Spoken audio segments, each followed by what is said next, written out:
Rethinking an Alien World, presented by Science at NASA. 40 light-years from Earth, a rocky world named 55 Cancri E circles perilously close to a stellar inferno. Completing one orbit in only 18 hours, the alien planet is 26 times closer to its parent star than Mercury is to the Sun.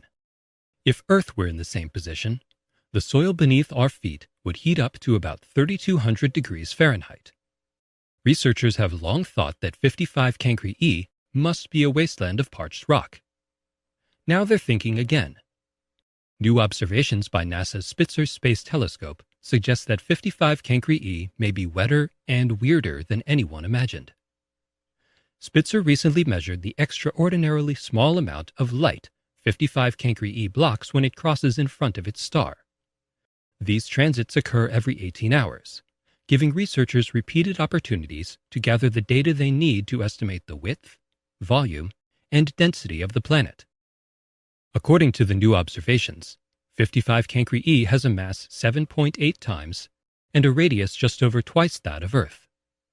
Those properties place 55 Cancri E in the super-Earth class of exoplanets, a few dozen of which have been found.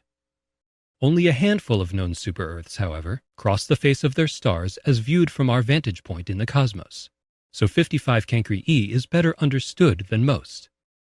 When 55 Cancri E was discovered in 2004, initial estimates of its size and mass were consistent with a dense planet of solid rock. Spitzer data suggests otherwise. About a fifth of the planet's mass must be made of light elements and compounds, including water. Given the intense heat and high pressure these materials likely experience, researchers think the compounds likely exist in a supercritical fluid state. A supercritical fluid is a high-pressure, high-temperature state of matter best described as a liquid-like gas and a marvelous solvent. Water becomes supercritical in some steam turbines, and it tends to dissolve the tips of the turbine blades. Supercritical carbon dioxide is used to remove caffeine from coffee beans, and sometimes to dry clean clothes. Liquid-fueled rocket propellant is also supercritical when it emerges from the tail of a spaceship. On 55 Cancri E, this stuff may be literally oozing, or is it steaming, out of the rocks. With supercritical solvents rising from the planet's surface, a star of terrifying proportions filling much of the daytime sky, and whole years rushing by in a matter of hours, 55 Cancri E teaches a valuable lesson. Just because a planet is similar in size to Earth does not mean the planet is like Earth.